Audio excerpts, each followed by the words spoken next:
And that was "In My Dreams" by Felitche. And we got the listeners going all over the place around here today. I tell you. Yes, we do. You got friends everywhere. Kirkland Lake, you said? Was it Elliott Lake? Elliott Lake, yeah. I have listeners back in Elliott Lake. I hope they're listening right now. Actually, shout out to Caitlin and her mom. I know they're listening. Those are two diehard fans of mine. And then back home on the West Coast, I got so many people listening right now. Back home, I hope they're all listening. I hope they're all see, this is all the benefit. This is the benefit.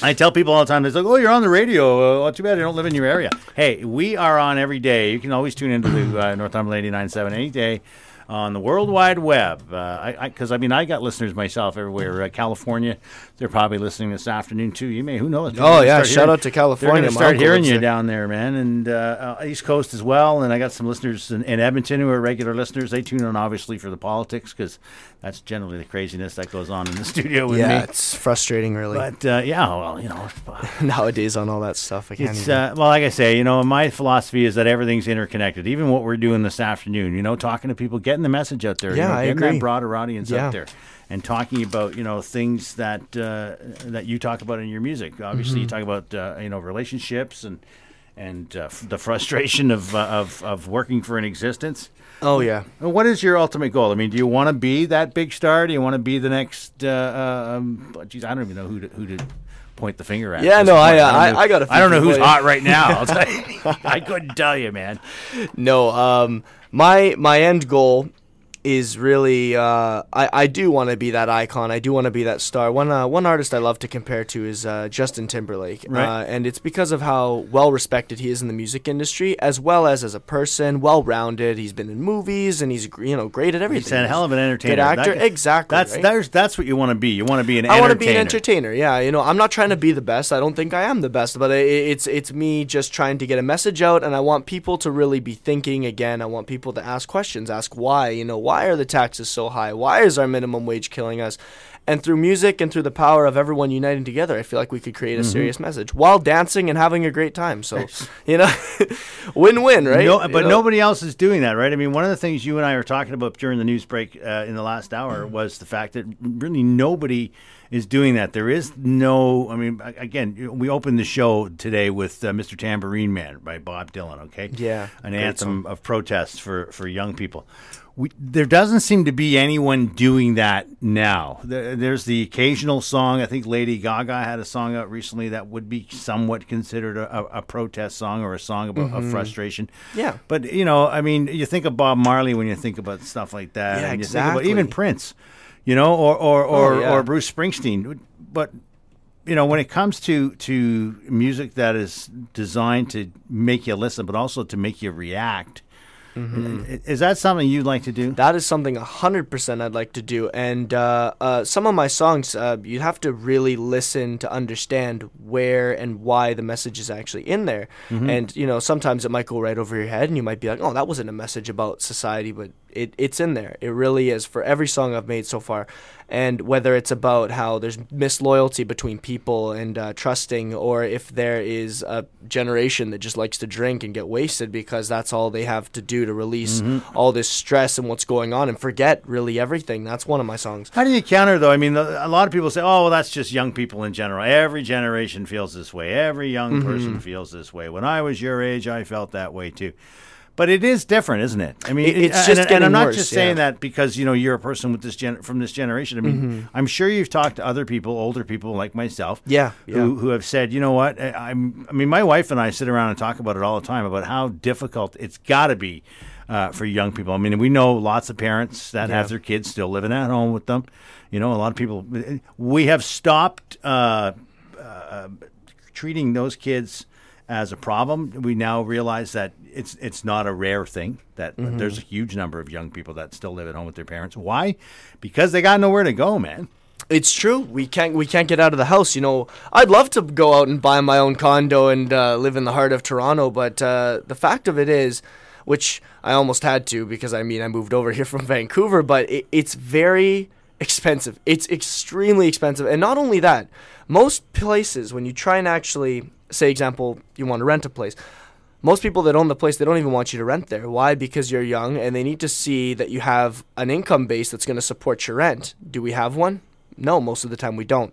So it's an issue to even find somewhere to rent. And on top of that, to even find somewhere actually that is going to even take you to rent, because there's actually running out of places to rent in general, especially in Vancouver. There's a crisis. Like, it's hard to find somewhere to rent. There's empty homes and you don't have anyone there. So I've noticed here in Toronto it's not as bad that way, but the prices are not any better. Yeah. You know, and especially you try and get an hour outside the city. It's the same thing. Well, and then if you're working, how do you get into the city, right? If you're living exactly, an hour outside. you know, how are you going to get to your job if you're not by any of the subway stations? And where's the most expensive places to live is by the subway stations. So it's very difficult. Even just to get to school is difficult. You know, just to jump on a transit bus and go what should be a half an hour drive, 2 hours in transit, just trying to get to classes on time is another thing, you know, and it's cutthroat. If you're not, are you still in school? I am actually right now. I'm still in the Seneca program. It's extremely valuable, and it's helping me propel this music career really fast forward. So I'm loving everything I'm learning, and the teachers, like I said, are in the industry. So aside it actually being a school, I'm in the studios 24/7 there. So it's a great program to be in. Well, you say the teachers are in the industry. Like, are they able to direct you to maybe some clubs that, you know, they need entertainers? Or, I mean, is there a connection between the school and some of these venues downtown? I mean, I read an interesting piece Friday last week, I believe, where they were talking about how the music scene in Toronto is really sort of disappearing. It is.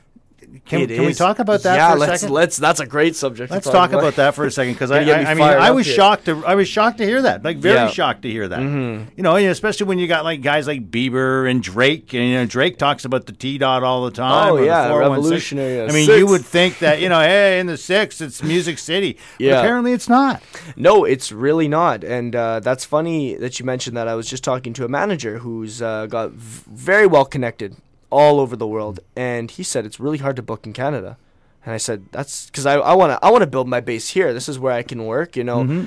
And he said, you're better off going overseas actually to actually work and be booked in these club venues. And the thing is, they're just getting rid of live music venues, you know, like the Silver Dollar Room. When I came here in Toronto, I performed there twice. They're ripping it down. It's closed. That's it for the Silver Dollar Room. There's the Hard Rock Cafe. This one really upset me. That's right in the Eaton Center, in Dundas Square. They're shutting down the Hard Rock Cafe at the end of May, and they're putting, what I heard, a Shoppers Drug Mart. So they're destroying the venue, and that's a beautiful venue, a beautiful stage, beautiful bar. Everything's new, and that's gone. So they're taking away, and that's just to name a few. I know people what about jump online. And how's the Cameron House doing? I mean, the only club I ever wanted to play, and I finally got to play it myself with a band I was in a few years ago when we played the Cameron House on Queen West. Actually, I told someone had told me you got to play there 100%. Yeah, have you checked it out? They got 2 rooms in there. I mean, see places like that, we would hope that they would stay alive, but they're really taking down anything they can that's a live venue. And you try and get into the clubs, and the problem with playing the clubs is they already have their DJ that's playing there every night, and they're not going to pay another act unless you've already got the sales to back it up. Right. They don't want to play another act, which how are you going to get your songs out there if you can't perform? Right. And for me, performing is the key to everything. That's like, when you perform, the connections and the people that see you and the reaction is one of the biggest influential things that's ever happened in my career. So you can't live without performing. Alrighty, well, you know what? On that note, we got a caller calling through for us here, so hopefully they're prepared to go live. Well, welcome to the Drive Time. Geez, Dave, how are you doing today? I'm doing good, Bubsy. What's new, buddy? You got a comment for Felitche? No, well, we used to go to Young Station, Piccadilly Tube, Larry's Hideaway. Well, yeah, all the great clubs in Toronto that were there. The Steamboats. Rock, yeah. I mean, they were all there on Yonge Street, mostly, and then on Bloor. First it was Bloor West, and then it was Queen West. Absolutely. And, I mean, I remember, too. I remember Larry's Hideaway. Who could forget Larry's Hideaway? I mean, yeah, right beside Allen Gardens. Yeah, it was gorgeous there. And, I mean, that's where Teenage Head got started, and Nash the Slash. Yeah, and that's what I mean. Like, those scenes are gone. Yeah. So what do you think about that, Pupsy? I mean, what do you think's causing that? I mean... it's a sign of the times, David. I don't know. You know, all the up-and-coming artists are looking for a place. Yeah. And I think if they don't do it, there's not going to be a future for the Canadian music market. Well, that's going to make it tough for guys like me, too, because we have the CanCon regulations, right? We got to play Canadian music. Yeah, you have to. You have to. There's a struggle to find Canadian music from that. So absolutely. Well, thanks for your comment, Bubs. You appreciate it. Yeah, all right. Thanks a lot. Cheers, man. Yep.